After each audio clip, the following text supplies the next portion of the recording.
Hello, how are you? And I'm back again with another adventure in Australian literature. So we have a very interesting one. Remember when I was talking about what makes Australian writing Australian, and I said that you don't necessarily have to have an Australian setting. That's something we're going to be looking at today. But first, if you would like to support us, come across to our shop or come across to our Redbubble shop. The links are down below. We sell books, writing services, really interesting designs, loads and loads and loads of things.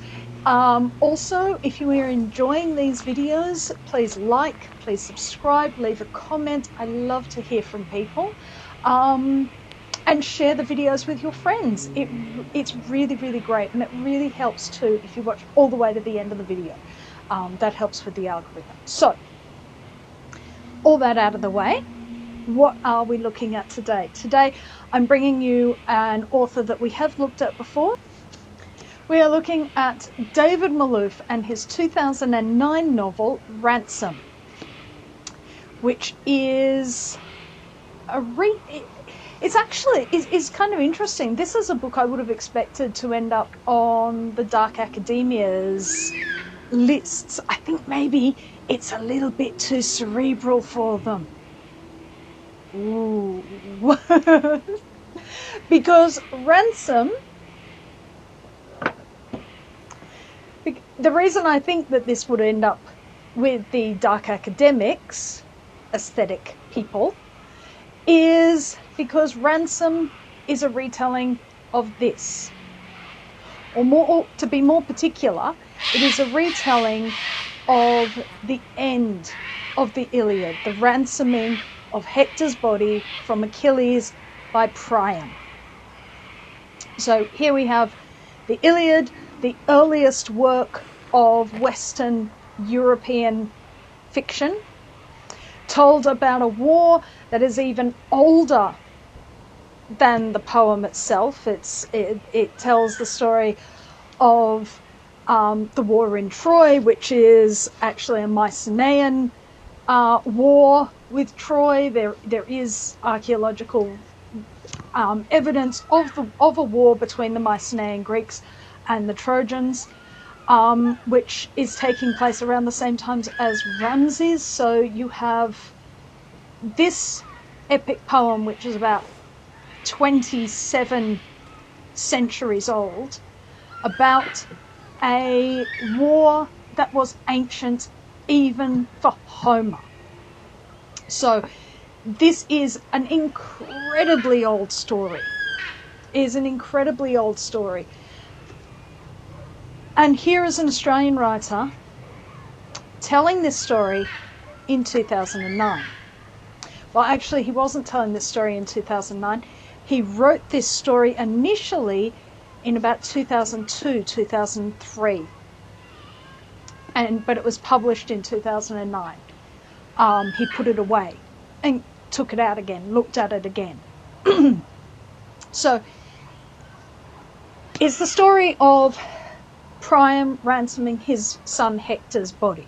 So, if you don't know this story at all, here is the really quick summary version. Is Achilles has killed Hector. He's in the Iliad. Achilles opens with Achilles sulking in his tent and being very stroppy with Agamemnon because Agamemnon has taken his favourite slave girl. Agamemnon, and he's withdrawn his troops from battle. He won't fight.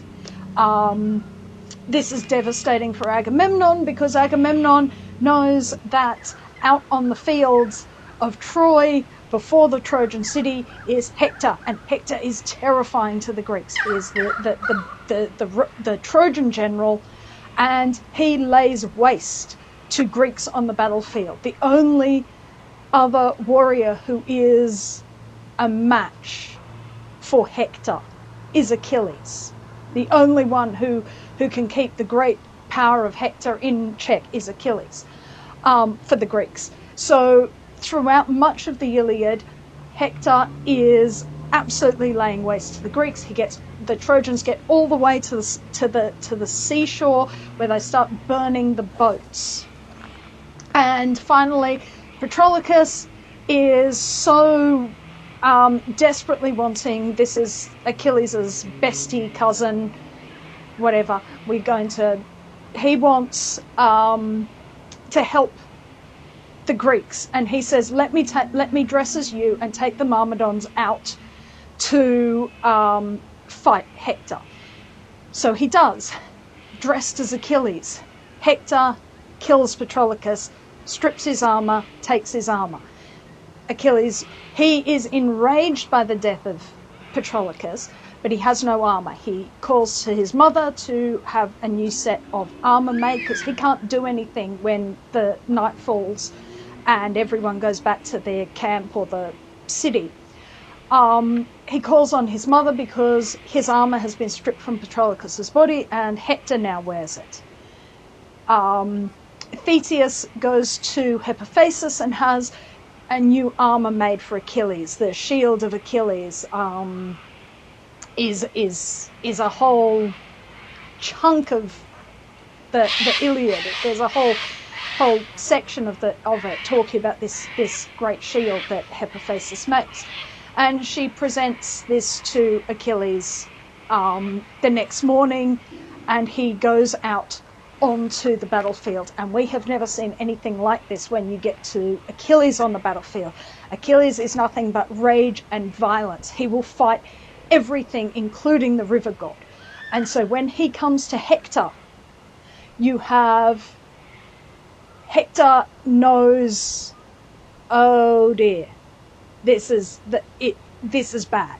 He runs around the city 3 times. He is chased by Achilles around the city in this flight from Achilles, but there is no way to get away from him.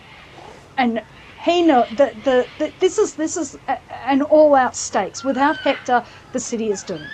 Hector knows this. Everyone in the city knows this. If Hector dies, that's it. Game over. It's just, parceling it out for the lots for how the city goes down. But it goes down without Hector. So Achilles kills Hector. It's a very curious battle with identically dressed men, because they're both wearing the same armor. So Achilles not only kills Hector, he then ties the body to his chariot and drags it back to the camp. He then goes and has an elaborate funeral for Patroclus, at which he drags the body around the funeral pyre multiple times. And he won't give it back. He leaves this body out for 11 days, dragging it around and around before the Trojans, so that they know absolutely everything, you are done for. And on the 11th day, Priam gets together all the gold that he can, all the gold that they have in the treasury. He brings Hector's weight in gold, because this is one of the things that in the Iliad, people taken prisoner will be ransomed. They will call in a ransom to be exchanged, especially like highborn people. Ordinary people, they just get slaughtered. But highborn people, you ransom them. The Greeks are like, you've got to give the body back. And Achilles his rage is so much that he will not give the body of Hector back. What he is doing is an outrage to men and the gods. The gods are so outraged by what he is doing to Hector's body that they do not allow it to rot or corrupt at all, because what he is doing is just it's utterly wrong, both by human standards and even the god standards.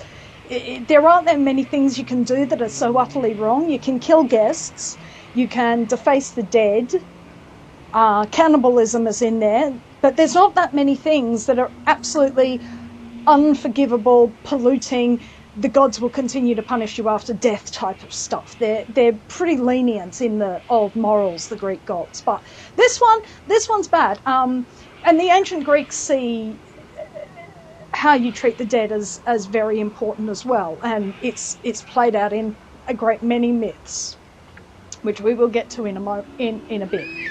So Priam goes to see Achilles and manages to persuade him to give him back the body of Hector, and that's the end of the Iliad. It's we already know what's going to happen. It's a foregone conclusion. Achilles, in the later stories, we learn, dies at the hands of Paris and Apollo, which is foretold in the Iliad as is. The city will fall, yada yada yada. Death and destruction. It is a huge war story. And David Malouf tells this story. There is not a single Australian anything in this story. It is a beautiful, lyrical, because David Malouf, just his language. I mean, I think I talked about that with Flyaway Peter, the language and the use of language that David Malouf has is exquisite. He's probably the most beautiful writer I think I've ever read. He's the kind of writer that you read and you look at and you think, I wish I could do that. I know that I can't. I know that in a million years I could never do that. I'm not that kind of writer, but my God, it's beautiful.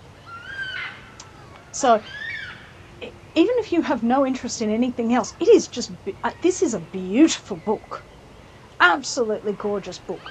Now, this story picks up after the death of Hector. It is just that little bit of Priam's visit to Achilles.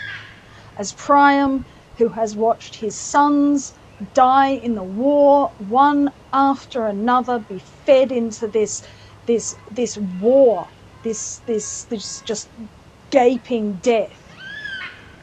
And he's also the king. He's so remote from everything. And yet this death that is so much more than any of the others. He is forced to go and leave not just the palace, leave the city. He has probably never left. He is a man who has never left the city. His son has been doing the fighting for him. When was the last time Priam left the city of Troy, or left the palace, let alone the city? We don't know. He has been in place for so long. He is like the palace. It's like an extension of his body almost. He is that. He is that sort of monarch. And now he is forced to strip himself of his royal garb, to hire a carter, to go across the rutted, blood-soaked, churned up plains of Troy, where there are just it's desolation, to go into the enemy's camp, and vulnerable old unarmed man going into the enemy's camp with a huge mass of treasure to beg the body of his son from a man who is, to him, the most vile monster on earth, who represents everything, every death, every injustice, every insult of his people for the past 10 years. And he has to go to this man and beg him for the body of his son, to beg him, do something that even the gods expect you to do. And that's what this book is about. But it's about more than that. Why is this an Australian book? Well, aside from the fact that David Malouf wrote it, and David Malouf is probably one of our greatest living writers. He's 89, so I don't think he'll be much longer one of our greatest living writers. But why is it Australian? Now, that's something I found an interesting question to look at with this. Part of it you have to look at when this was written, but also part of it you have to look at further back. You have to go further back. David Malouf says that you writing this story is engaging with the fact that Australia has a very complicated relationship to the old world, the world that seeded white Australian settlement. We have this huge inheritance of European art, culture, to such an extent that for the first 100 years, we could not conceive of ourselves outside of it, this inheritance. We attempted to live as if, be as if, create as if. You want to see something funny? Look at old pictures of gum trees before the Heidelberg School.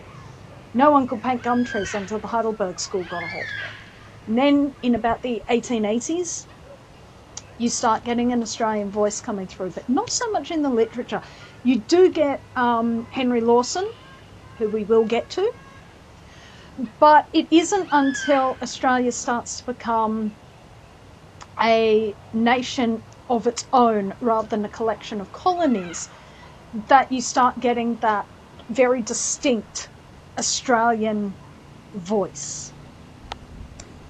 One of the things that goes along with a very distinct Australian voice, and that's something that this book is very directly looking at, is not a coincidence that it is using this one, which not only is Europe's oldest story, oldest narrative, it is also a war narrative. When I read this, I was like, oh, that said everything you need to say about war. Once you read this, you change the uniforms, that's it. Change the uniforms. It says everything you need to know about war. It is about the waste of it, the pity of it, the empty honour, empty grandeur of it. You can't say something about war that this has not said already. That's how powerful this book is. Now, so why would David Malouf go and look at this? Because as much as this country is, especially at the beginning of it, a time as a country, forward-looking, progressive, excited, it also, you have Federation, and then less than 20 years you have the First World War. Then you have the Second World War. Then you have Korea. Then you have Vietnam. Then you have a big gap. You have the first Gulf War. Then you have a big gap. And then you have 9/11 and the invasion of Iraq and Afghanistan.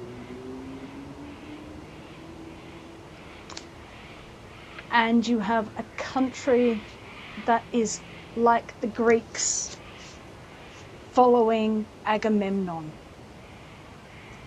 Australia is not a country that has gone to war off our own bat. We are like a lot of those little Greek city-states that Agamemnon draws together to make up his army.